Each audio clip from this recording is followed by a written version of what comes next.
Black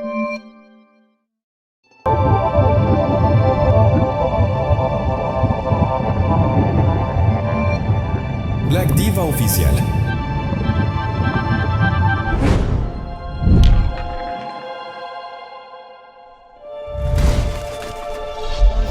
Bonjour, mbote ba Congomani, pas union surtout boyali. Donc ndenge to mesana koloba et ali mwana mboka Fabrice Chamboui, moko ya ba communicateur de président parlementaire de Bouya IDPS, parti cher à Félix Antoine Tshisekedi Tshilombo, ouais ali ko kamba ma demain de mettre et pas ya mwana mboka ko 5 avril. Donc l'actualité en République démocratique du Congo est comme Chitoko, est comme Elengi, est comme Gou. Donc Fachi Sikila, Fachi Sukali. Fachi a commis les Sukali. Mais ebele ba filma ye, ebele ba kritika ye, ebele ba benga ye même ba kombo ya ba ndeke.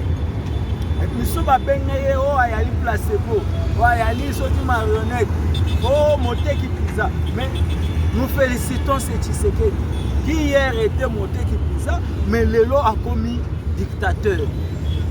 Les mêmes langues qui avaient confessé que Tshisekedi a dit Moteki Pizza, les mêmes langues Lelo et commis Kobenga Tshisekedi dictateur. Les mêmes langues qui avaient insulté Tshisekedi de quelqu'un qui n'a pas de diplôme, les mêmes langues Lelo, Bayali Kobenga Tshisekedi n'a évité un monstre. Bango moko bakomi Kobenga ye monstre. Bo ayali koyoke la mutu. Oh, ayali kosala kaka oyo et yali na volonté na ye.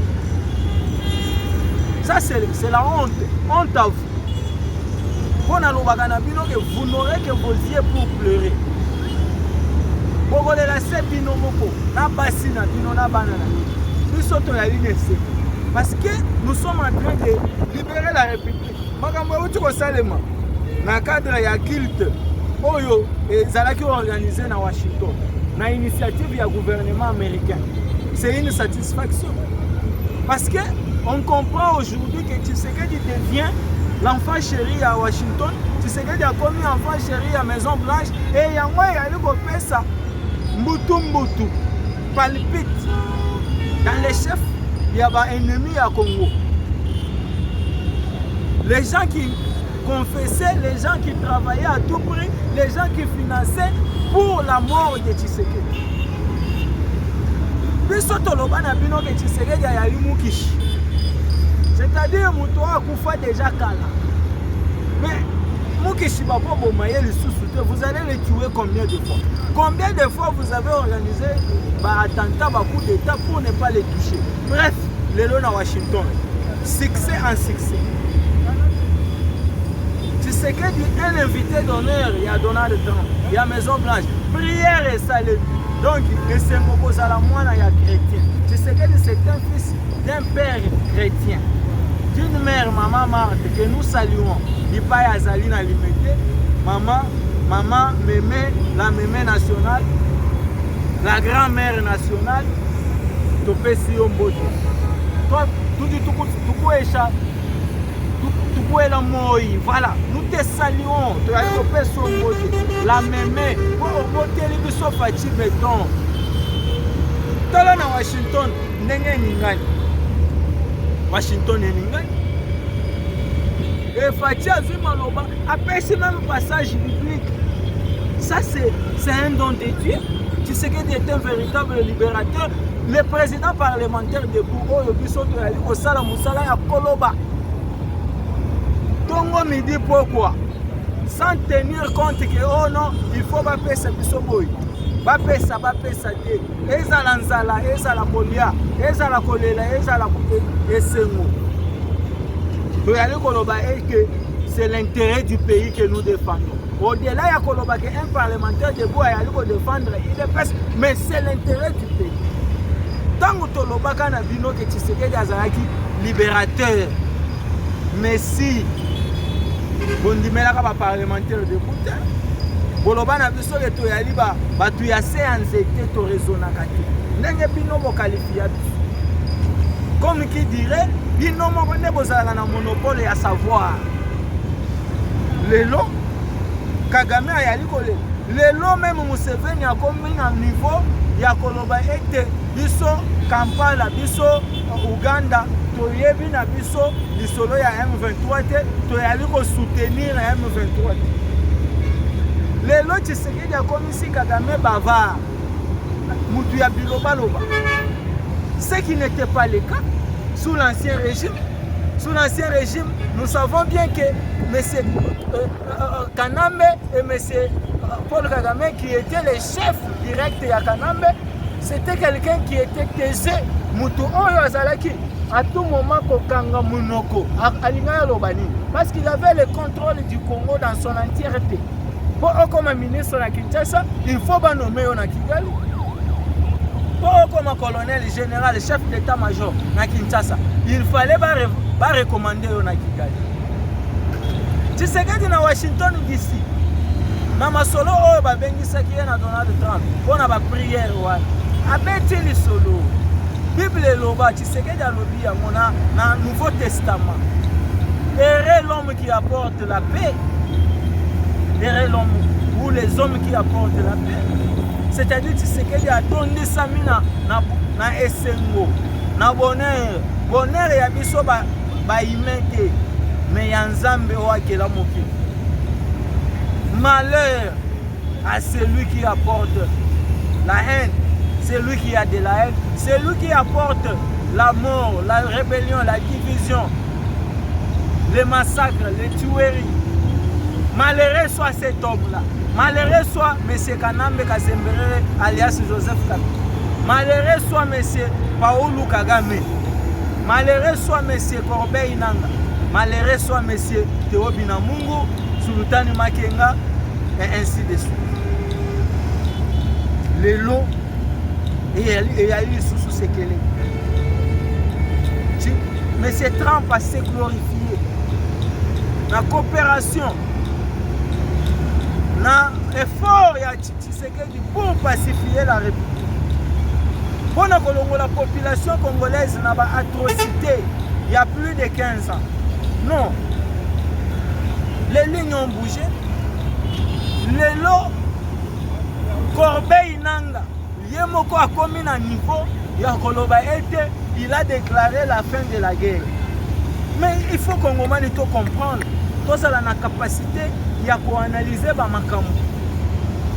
Les mêmes Corbeil Nanga a progressé Kisangani Katanga ti a kokota Kinshasa. D'ailleurs, il nous avait promis que Noël toko fêter na kati ya Katanga. Curieusement, sans nous donner des explications convaincantes, Corbeil Nanga directement à Balouki. Fin de la guerre. Félicitations à Félix Antoine Tshisekedi Tshilombo. Félicitations à la diplomatie agissante.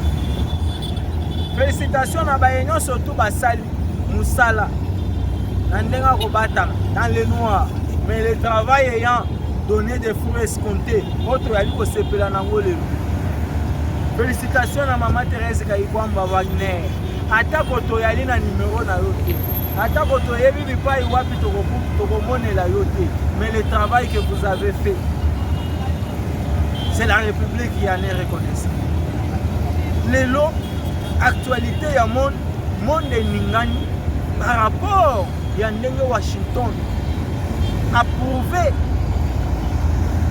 effort ya Tshisekedi a confirmé lisusu bayali kotuna ngao mais comment en même temps nanga alobi ke bitumba esili mais en même temps ayali koposer ba acte ya gestionnaire oyo elakisi ayali continuer ko gérer ba zone occupée. Non, il faut qu'on ait un conseil à ministre il y a vendredi passé pour comprendre que dans le rapport du ministre de la Défense à la Kissi, il a peint un tableau clair par rapport à la situation sécuritaire sur l'ensemble de la République et particulièrement dans le Kivu. Oyo ennemi a yali ko battre en retraite. Plusieurs localités dans le sud du Kivu libérées par les M23 AFC, RDF, ne sachant pas à quel sens se vouer, bayali na choité parce que leur maître, M. Paulu Kagame, tango auti Uganda, na kati ya Kampala, pour chercher les secours.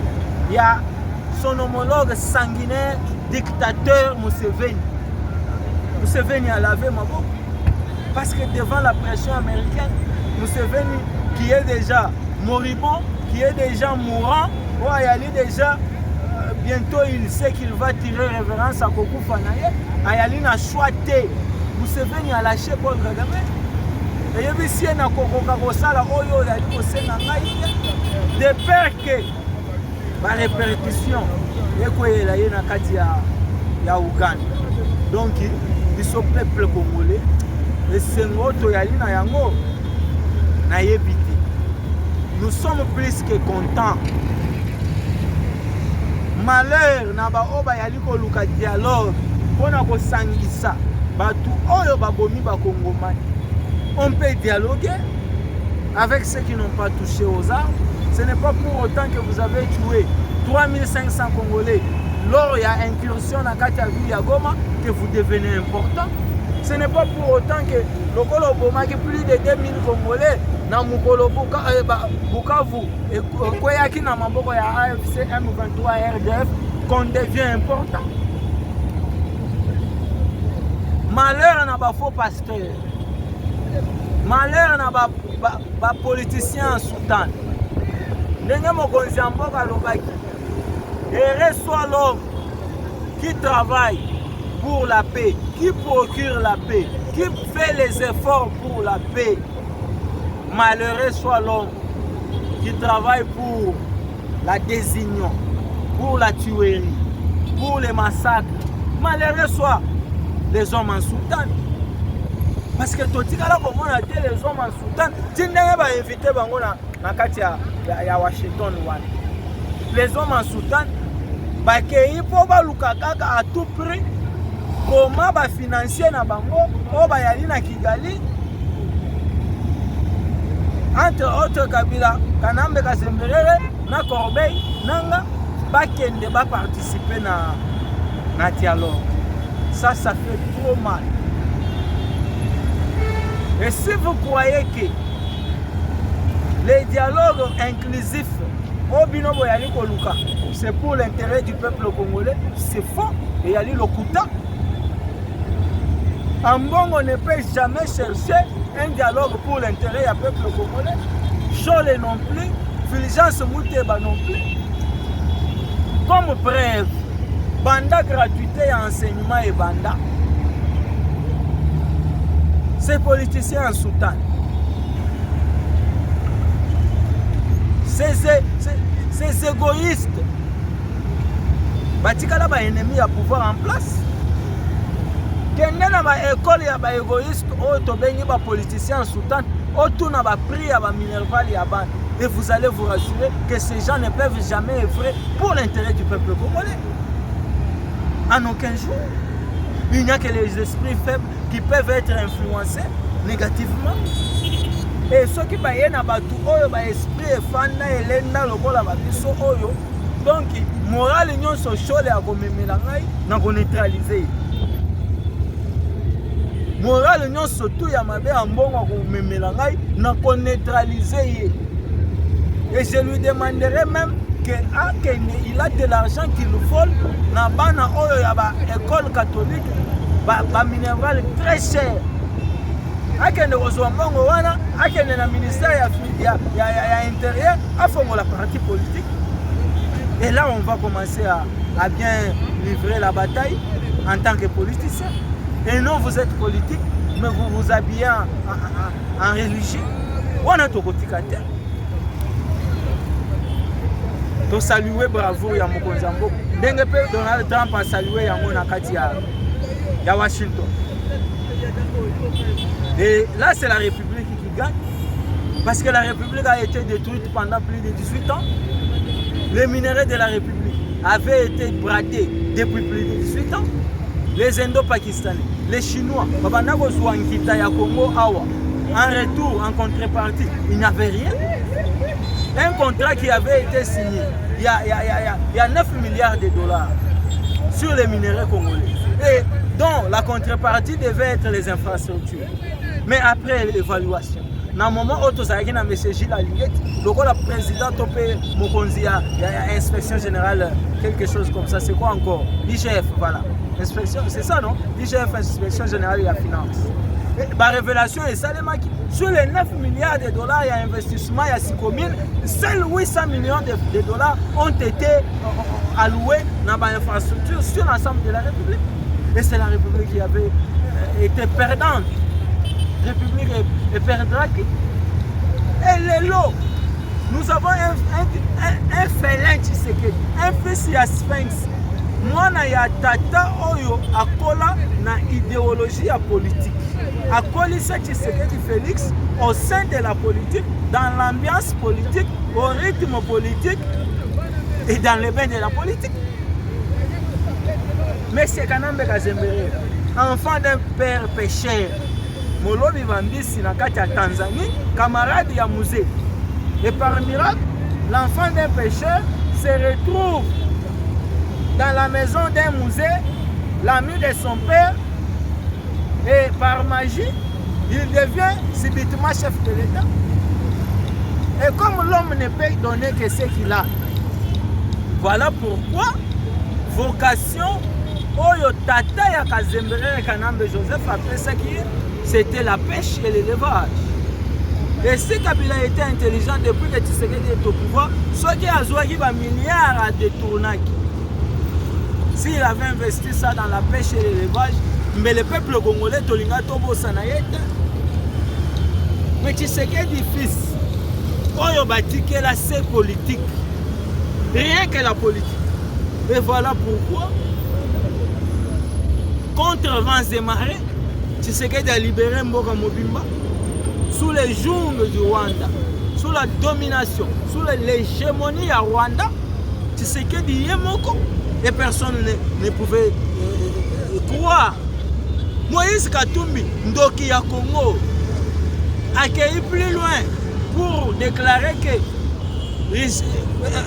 Mabele ya Congo et Yalaka Yesusu Nangitate. Non, ce Tshisekedi a yali koloba à travers le monde et yali lokuta. Ça c'est la folie. Ça c'est la haine exacerbée, exagérée. Même si vous avez de la haine envers Tshisekedi, mais non envers la République du Congo, Oyo est salio milliardaire. Ok, l'Obake, Congo est allé le sous Nangitate. Mabele ya Congo est allé pauvre. C'est le jour et la nuit. Ma Congomani, Totika la serein. Parce que nous devons maintenant chiter. Bref, Tolobi est béni. Mais pour chiter, restons sereins. Mokonzamboka uti mobembo na kati ya Washington DC. Ouais, il y a la capitale des États-Unis là. Masolo et Betami. C'est pour confirmer. On a coupé court. Na barimère. Ya ba oba ya likoloba ke non. Oh, rebelle à Kolongwa ici na Goma te, na Bukavu te. Et soukeli kaka na Uvira. Non. Ce qui s'est passé à Washington, pour les esprits forts, aussi te comprendre que ici, nous avons tourné la page et moment il y a Essengo et Koki parce que il y a un temps pour toutes choses. Ngonga ya moyi ezalaka, ngonga pe ya butu ezalaka, to pe ya molili. Et la République ndenge Tshisekedi alobaki que les ténèbres ne régneront jamais dans la République démocratique du Congo. Et c'est de la même manière bon moni lelo oyo ténèbres to chasser yango to bengani yango. Et ce qui reste, c'est de déboulonner M. Paul Kagame dans Kati à Rwanda, investir un président démocratiquement élu. C'est ça ce qui nous reste. Parce que ici, quand on a dit dans Makambu yango wana, malgré dans le passé, on dit M. Massad Boulos, on a dit ça y est, maloba ya lokuta, maloba ya kindoki na munoko. Mais tant que Massad Boulos a eu à comprendre que oh, my Jesus, my God, plus rien, les ténèbres ne régneront en République démocratique du Congo. Massad Boulos a lavé mis sous boya mimoni, oh, nazalaki na kati ya butu. Kagame a memaki nga na molili. Les ténèbres yango tobengaki ya. Donc Fati, na yebite, esengo yali mingi pona. Bana Congo, bana Kinshasa, oyo toyali komona mwa batapage mwa bavideo ya mike nanga yali kosala c'est déjà terminé tosi totourne page parce que père spirituel na ye oyo tobengi autorité morale na ye Paul Kagame aza déjà aux abois alokola moto ana soins intensifs donc ayali korespire na basonde voilà ayebi te quoi que faire yango soki ti Kagame amoni Tshisekedi ayali kokoka lisusu kotala ye deux fois te faci yayo yango wana yango wana parce que on ne s'attendait pas, les ennemis de la République ne s'attendaient pas. Merci beaucoup, nous on est contents, nous on est satisfaits. Biso tokotato la se kotato la oyali par réalisation pendant que ebele bachaki les bâtons dans la roue pote Tshisekedi asala musala te. En même temps il a construit le pays, il est en train de construire, en même temps il a libéré la République na domination ya Paul Kagame. Merci beaucoup, vous allez belé, vous likez, vous partagez, vous aimez.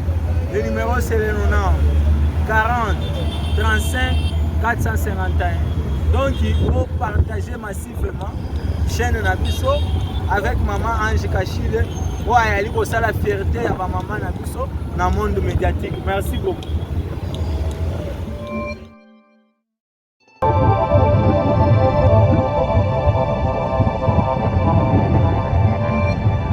Black Diva Oficial.